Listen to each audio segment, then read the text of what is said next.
حاضرین، آج ہم جس موضوع پہ بات کریں گے وہ بہت نیا موضوع ہے، یعنی کہ کچھ دنوں پہلے کی بات ہے، اور عنوان ہے مراکش نے اسرائیل کو کیوں تسلیم کیا؟ Question mark. کیا وجوہات ہیں کہ تقریباً 20 سال پہلے تک مراکش اور اسرائیل کے درمیان ایک لو کی قسم کے لوور لیول پہ تعلقات تھے، کاؤنسلر لیول پہ، مگر سن 2000 میں مراکش نے جو اسرائیل کا ایک سفارتی دفتر تھا رباط میں، اسے بند کر دیا۔ اسے اس لیے بند کیا تھا کہ انتفاضہ جو ہے تحریک انتفاضہ 2 جس کے نام سے کہتے ہیں، سپٹمبر 2000 میں وہ شروع ہو گئی تھی، تو مراکش نے اسرائیل کے ساتھ ایک برائے نام ایک تعلق تھا، وہ بھی ختم کر دیا۔ مگر 10 دسمبر کو 2020 امریکی صدر ڈونلڈ ٹرمپ مراکش کے بادشاہ شہنشاہ محمد، جن کو کہتے ہیں شہنشاہ محمد 6، اور Israeli prime minister Benjamin Netanyahu کی طرف سے اعلان کیا گیا کہ مراکش نے اسرائیل کو تسلیم کر لیا ہے، کہ مراکش اور اسرائیل جو ہے وہ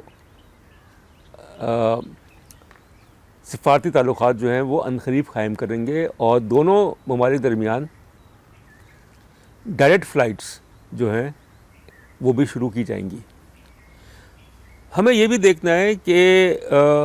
کیا وجوہات ہیں جس کی بنیاد پہ مراکش نے، یہ بات صحیح ہے کہ مراکش پچھلے 4 مہینوں میں چوتھا عرب ملک ہے جس نے اسرائیل کو تسلیم کیا، یعنی یہ سلسلہ اگست سے شروع ہو رہا ہے، 2020 سے۔ پہلے متحدہ عرب امارات، اس کے بعد بحرین، پھر سوڈان، اور اب مراکش۔ ابھی بھی دسمبر کا مہینہ ختم ہونے میں کچھ دن باقی ہیں، ہو سکتا ہے ایک آدھ عرب ملک جو ہے وہ بھی تسلیم کر لے، مگر مراکش ایک اہم ملک ہے، ایک اہم عرب اسلامی ملک ہے۔ اس میں ہم بعد میں بات کریں گے کہ مراکش نے کیا وجوہات تھیں، مگر اس پس منظر میں یہ کہنا چاہوں گا کہ سپٹمبر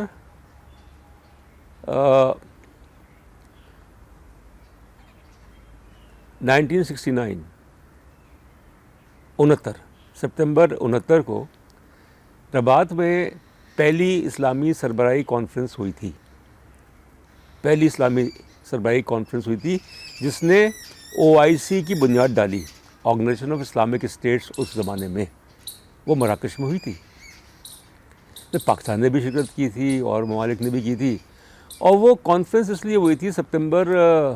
1969 کہ اگست میں ایک یہودی انتہا پسند نے کوشش کی تھی کہ مسجد اقصیٰ، جو کہ اس وقت اسرائیل کے قبضے میں، ابھی بھی اسرائیل کے قبضے میں ہے، سن 67 کی جنگ کے بعد سے، جون 67 کی جنگ کے بعد سے، اس کو نقصان پہنچانے کی کوشش کی، اس کو آگ لگانے کی کوشش کی، مسجد اقصیٰ جو مسلمانوں کا ایک بہت ہی مقدس ایک رد عمل کے طور پہ رباط میں اسلامی سربراہی کانفرنس ہوئی اور OIC کا قیام عمل میں آیا۔ وہ ملک جس میں پہلی اسلامی کانفرنس ہوئی تھی، اس نے اسرائیل کو تسلیم کر لیا، اور اسلامی کانفرنس ہو ہی اسرائیل کے خلاف تھی کہ اسرائیل نے مسجد اقصیٰ پہ قبضہ کیا ہوا تھا، تو یہودی جو تھے وہ اشتعال دلاتے تھے وہاں پہ مسجد اقصیٰ پہ مسلمانوں کو، اور اسی ملک نے اسرائیل کو تسلیم کر لیا۔ 3 باتیں ہمیں اس ذہن نشین رکھنی چاہیے۔ پہلی بات تو یہ ہے کہ ہزاروں تعداد میں موراکن جیوز جو کہ موراکو میں پیدا ہوئے تھے، مراکش میں پیدا ہوئے تھے، یا ان کے آباء و اجداد مراکش میں، ہزاروں تعداد میں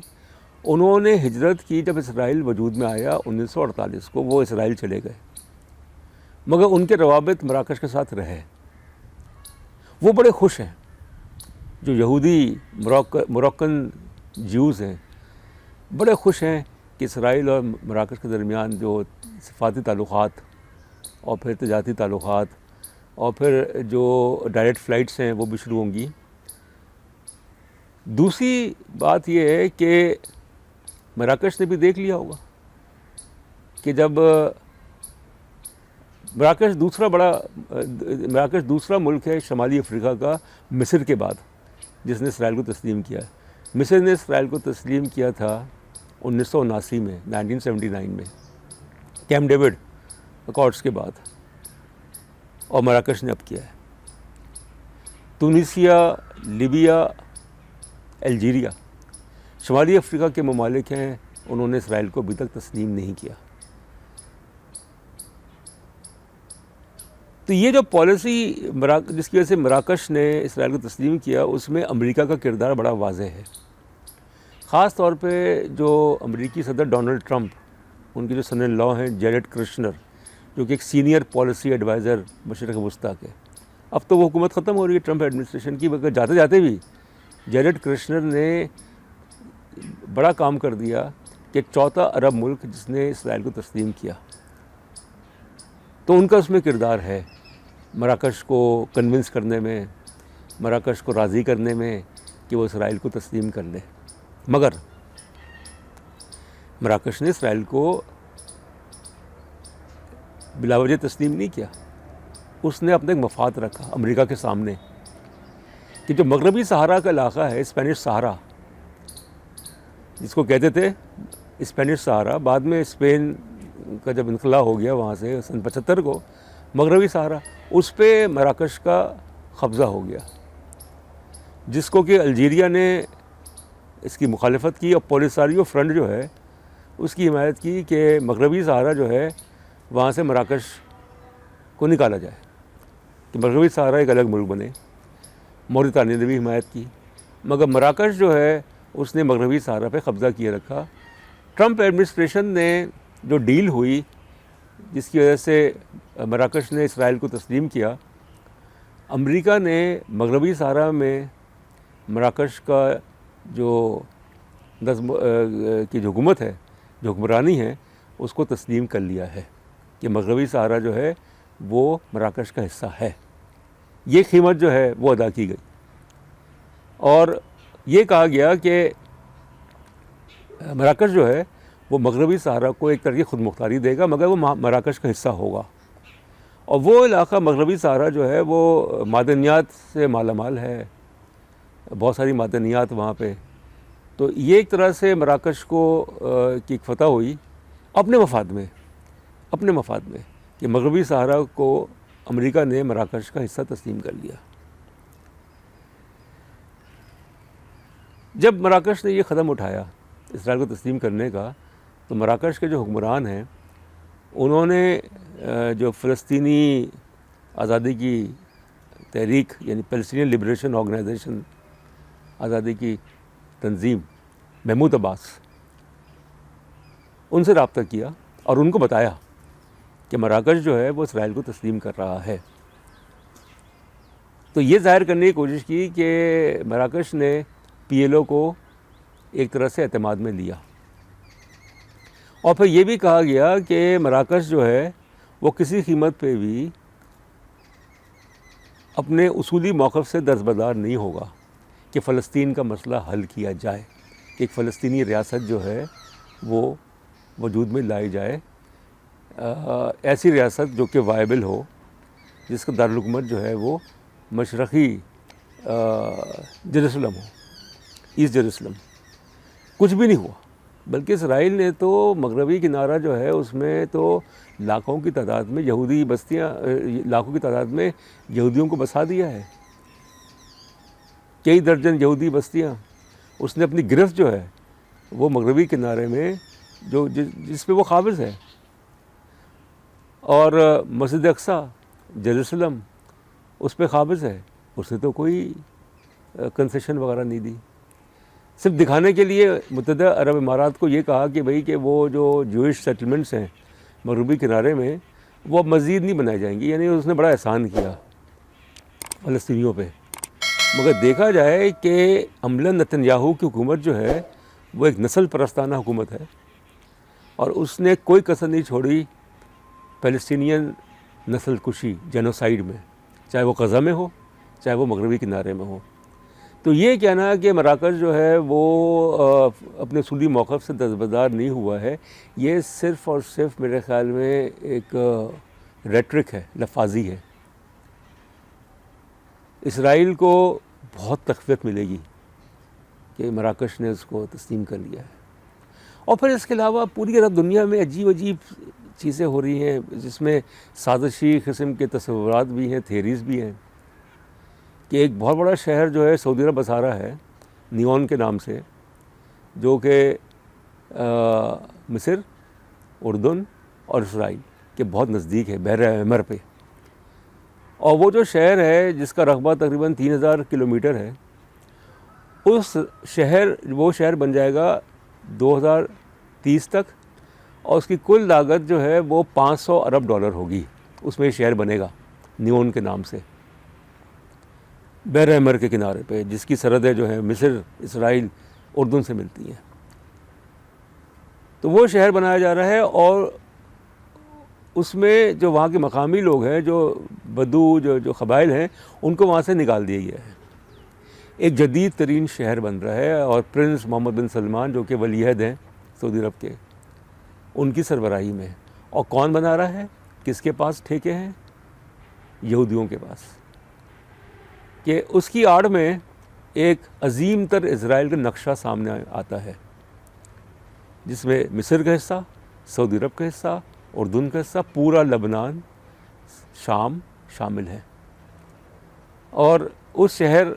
کو بسانے کا مقصد ہی یہی ہے کہ وہاں پہ یہودیوں کو ایک فٹ ہولڈ دیا جائے۔ میں یہ نہیں کہہ رہا کہ یہ صحیح ہے یا یہ غلط ہے، مگر یہ چیزیں سامنے آ رہی ہیں کہ سعودی عرب جو ہے وہ دن بدن اسرائیل کے قریب ہوتا جا رہا ہے، اور اس کی وجہ یہ ہے، وہ یہ کہتا ہے کہ اصل خطرہ جو ہے ایران ہے، حالانکہ اس میں کوئی صداقت نہیں ہے۔ ایران جو ہے اس نے ہمیشہ عرب کاز، فلسطینین کاز کی حمایت کی ہے۔ ایران نے ہمیشہ اسرائیل کے خلاف، جب سے انقلاب آیا ایران میں 1979 میں فروری میں، اسرائیل کے خلاف اس نے پوزیشن لی ہے، امریکہ کے خلاف پوزیشن لی ہے۔ مگر یکے بعد دیگرے جو عرب ممالک جو ہیں وہ اسرائیل کو تسلیم کر رہے ہیں، تو اس سے جو موقف ہے فلسطینیوں کا موقف ہے وہ تو اور کمزور ہو گیا۔ تو یہ کہنا تو صحیح ہے کہ جتنا نقصان فلسطینیوں کو یا ان کی جد و جہد کو عرب ممالک نے پہنچایا ہے، اتنا تو اسرائیل نے بھی نہیں پہنچایا۔ تو اب دیکھتے ہیں کہ یہ اونٹ کس کروٹ بیٹھتا ہے، کہ جو کوشش ہو رہی ہے کہ اسرائیل کو، اور اب ظاہر ہے کہ جو ٹرمپ ایڈمنسٹریشن ہے وہ تو ختم ہو جائے گی جنوری میں کی 20 تاریخ کو، مگر مجھے نہیں لگتا ہے کہ جو بائیڈن کاملا ایڈمنسٹریشن ہے وہ اس سے انحراف کرے گی۔ اس کی پالیسی اسرائیل کی حمایت میں ہے، حالانکہ وہ یہ بھی کہتے ہیں کہ فلسطینیوں کی الگ ریاست ہو، فلسطینیوں کے حقوق جو ہیں وہ بحال کی جائیں، اور وہ یہ بھی اجازت دے دیں گے جو بائیڈن کاملا ایڈمنسٹریشن ہے کہ جو PLO کا جو آفس تھا واشنگٹن میں، جو کہ بند کر دیا گیا تھا، اس کو دوبارہ کھول دی جائے۔ یہ جو امداد امریکہ دیتا تھا PLO کو، پیلسٹین لبریشن آرگنائزیشن کو، اور دوسرے فلسطینی گروپس کو غزہ اور مغربی کنارے کی تعمیر ترقی کے لیے، اس کو بحال کی جائے۔ مگر نقصان تو بہت ہو چکا ہے، کہ جو جڑیں ہیں اسرائیل کی عرب دنیا میں وہ مزید گہری ہوتی نظر آ رہی ہیں، اور مراکش جو ہے وہ ایک کہنا چاہیے ایک تازی مثال ہے اس چیز کی، کہ اس کا تو مطلب یہ ہے کہ آپ نے تسلیم کر لیا کہ اسرائیل جو ہے وہ ناقابل تذکیر ہے، ایک ایسا ملک جو کہ 1948 میں وجود میں آیا، جس کے خلاف چڑھائی کر دی تمام عرب ممالک نے، مگر وہ جنگ ہار گئے، سن 67 کی جنگ ہار گئے، 73 کی جنگ نہیں جیت سکے۔ تو اسرائیل ناقابل تذکیر ہے، آپ کمتر ہیں، آپ جو ہے مقابلہ نہیں کر سکتے ان کا۔ تو آپ مقابلہ نہیں کر سکتے تو ان میں شامل ہو جائیں۔ If you cannot defeat your enemy, you join your enemy۔ یہ پالیسی ہے ان عرب ممالک کی، خاص طور پر سعودی عرب، UAE، بحرین، اور اس کے علاوہ مراکش، اور یہ بھی ہوگا کچھ دنوں میں کہ خبر آئے گی کہ قطر نے تسلیم کر لیا، کیونکہ قطر کے بڑے سے تعلقات ہیں امریکہ سے، اور ممالک نے تسلیم کر لیا اسرائیل کو. اور اس کا مطلب یہ ہے کہ Israel has been able to get away with all its war crimes against the Palestinians. Israel has been able to get away by sustaining its occupation in Golan Heights. گولان heights میں جو اسرائیل نے انیکس کر لیا ہے. اسرائیل نے جو asset Jerusalem ہے وہ انیکس کر لیا ہے، اپنا کیپٹل شفٹ کر لیا تل ابیب سے ایسٹ جیروسلم. حالانکہ ایک چیز یہ نظر آئی ہے کہ جو مراکش نے تسلیم کیا ہے اسرائیل کو یا باقی 3 عرب ممالک نے، ان کے سفارت خانے جو ہیں وہ تل ابیب میں ہوں گے، وہ جیروسلم میں نہیں ہوں گے. کیونکہ جیروسلم میں اگر ان کے سفارت خانے آ گئے ان 4 ممالک کے اور عرب ممالک کے مسلمان، تو اس کا مطلب یہ ہے کہ آپ اسرائیل کی جو جارحیت ہے سن 67 کی اس کو تسلیم کرتے ہیں. تو آخر میں تو یہ کہوں گا کہ یہ جو بھی معاملات ہیں، حالات ہیں، اور جس طریقے سے اسرائیل کی پشپنائی کی جا رہی ہے اور اسرائیل کی جڑیں جو ہے مزید مضبوط کی جا رہی ہے عرب دنیا میں، تو اس کا تو صاف ظاہر ہے کہ جو ایک فلسطینی ریاست تھی اس کا جو سارا مقصد تھا وہ کوئی عرب ملک جو ہے اس کو عملی جامہ پہنانے کے لیے تیار نہیں ہے. بہت شکریہ.